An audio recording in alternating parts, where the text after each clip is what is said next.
Tim Walz just told every American to stop looking at the massive fraud happening in Minnesota because, quote, this fraud thing happens in every state.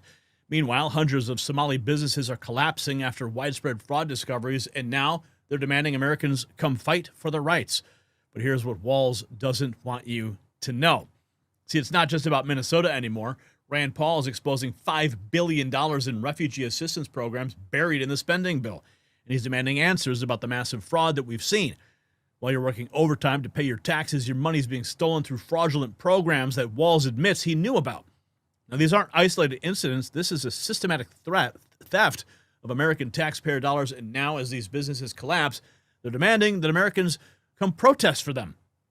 The audacity is breathtaking, and this is about whether we're going to hold our leaders accountable or let them gaslight us in accepting fraud as normal. So speaking of national security threats to America's future, on January 5th, 2026, the U.S. Department of Energy announced $2.7 billion in contracts to restore domestic uranium enrichment capabilities. Yes, we got some breaking news. This isn't just government spending. It's a declaration of intent. You see, America needs uranium, domestic uranium, and it needs it right now.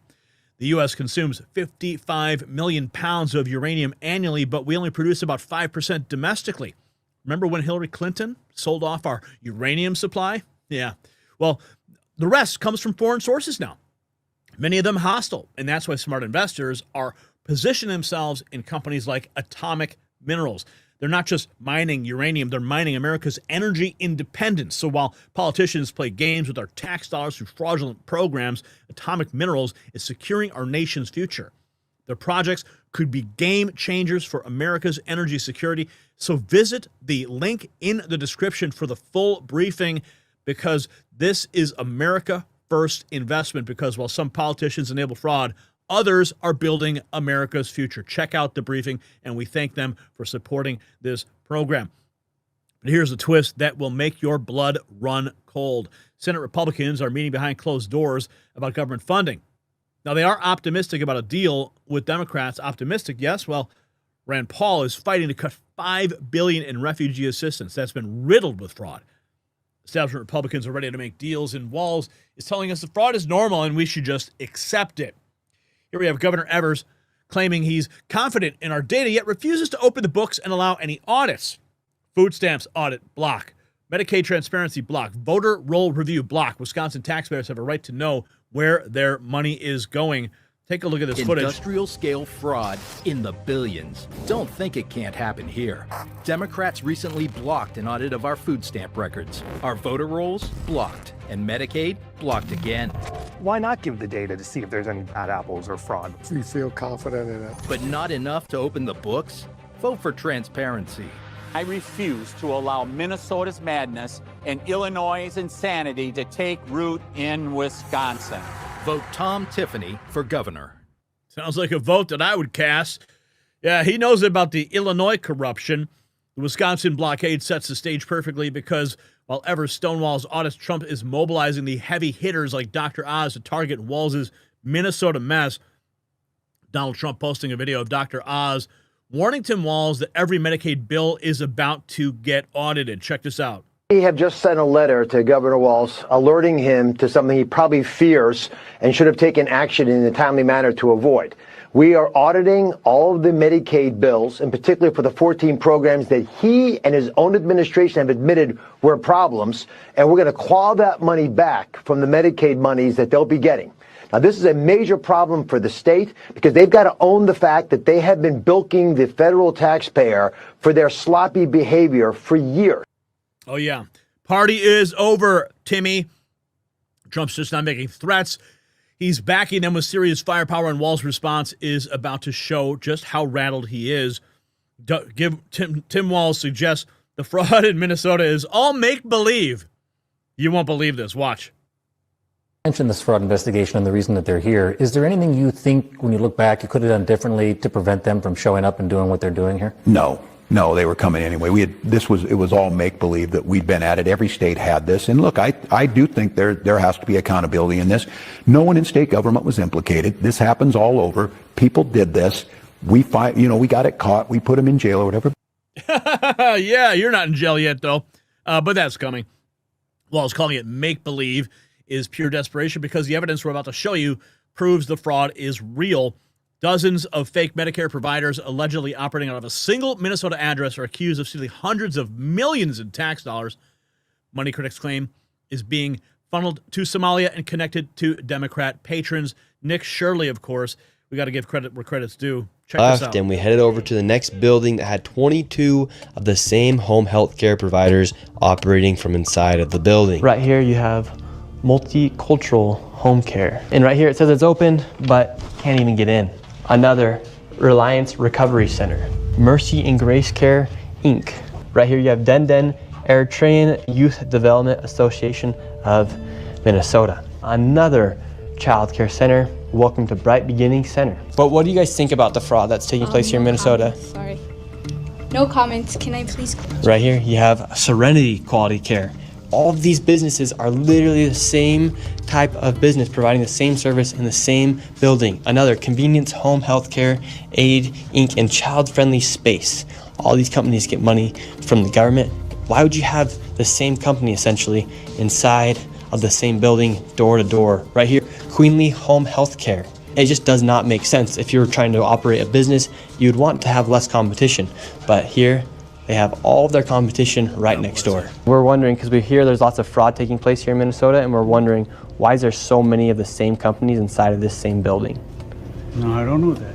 What do you think about the fraud that's taking place here in Minnesota? I don't have any idea about that fraud, okay? That's it. What do you think about the news articles and what's being spread on the news about the fraud? Right now, you are doing something wrong. I'm just asking you No, you about don't the have fraud. to ask me, okay? Don't ask me that question again. Okay? Okay. Who can I speak to? Who can I speak to?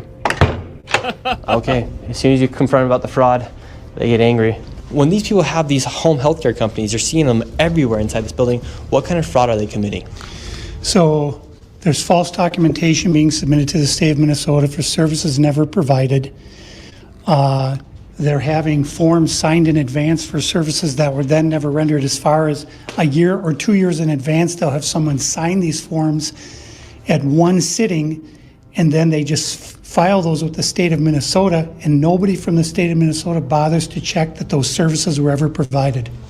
So they're essentially just using people, saying that they had these services provided months or even years ago, then filing the paperwork and then receiving money from the government. Right, and the Somali community is a very closed community, so everybody's in on it, and they don't want to talk, as you can see. And for this building, I'm going to give an estimate of around $30 million for how much fraud is taking place. That is a very low estimate. However, still a lot of money in fraud. And do you think there is fraud taking place here? I don't know. Yeah. Do you have any idea what any of these businesses are doing? I never ask.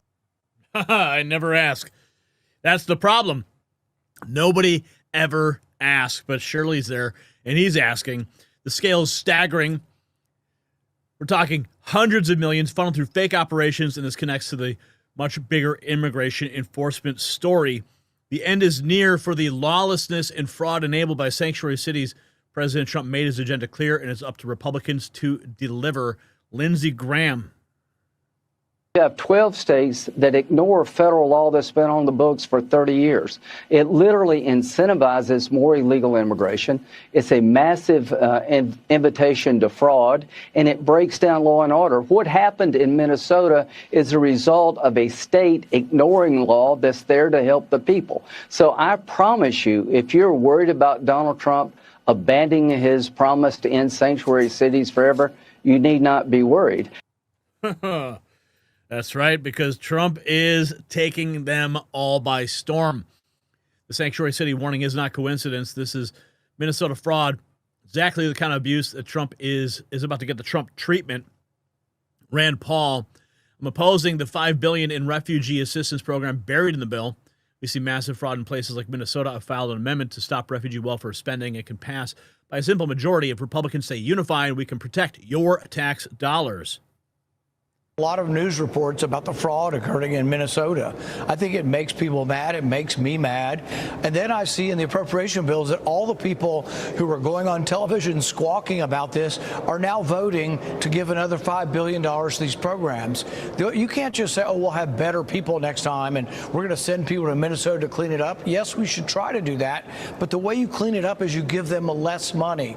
And really, I think at this point, there's so much fraud in these programs that I would zero out the refugee programs. Does that mean no refugees?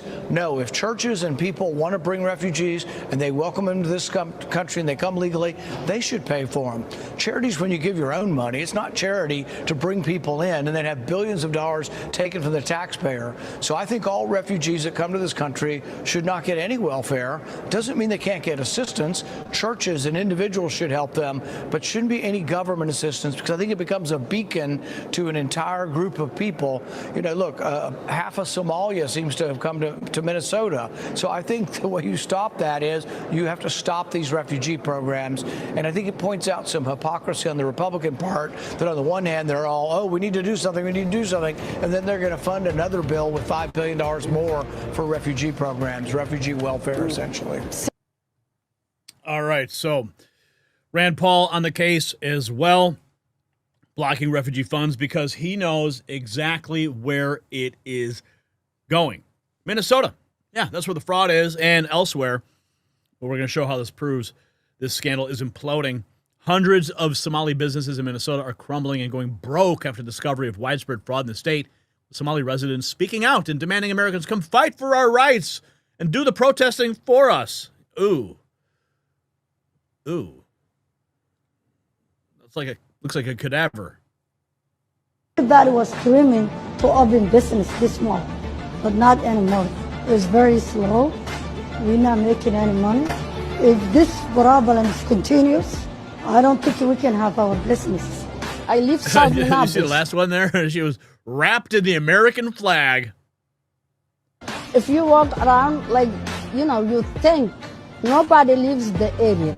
I think ICE is here to destroy it, the Minneapolis, harassing people, closing our businesses. We have to come out and, fight our rights. I was volunteering last 3 days to explain in my community and tell them how important it is to do assembly, to do the protesting. ICE, we will see you. Yeah. And of course, she's holding a professionally printed sign. The Somali business collapse is the smoking gun. It's forcing Walz into damage control mode with increasingly desperate excuses. Walz tells every American to stop looking at just a fraud because it happens everywhere. Odd thing happens in every state. We had it here. I take responsibility for it. No one in state government had anything to do with it, but people stole from us. You got to stop that. We're working hand in hand with the U.S. Attorney's Office. That's gone now. I don't even know who over there is working on fraud. And we got folks, you come in here, that U.S. Attorney sat right here, and I said, there's two people that want to fix this more than anybody in the state, me and you. What do you need from me? What do you need from me? We needed a perp walk. How about that? Walz says it's happening everywhere. Opens the floodgates because investigators are now finding this fraud pattern coast to coast. We are being robbed, folks. Fraud. Dr. Oz found 42 hospices in a 4-block area in Van Nuys, California, soaked the U.S. taxpayer out of $16 million. This time it's not Somalis, it's Russians, all being uncovered by Nick Shirley and David Wheaton when they said enough is enough. Now, we've played this for you before. So you can see these are medical buildings. They've got Cyrillic writing, Russian, Armenian writing. On both sides, there's lots of action, it seems. I don't know how many patients are getting care, but in this 4-block area in Los Angeles, there are 42 hospices.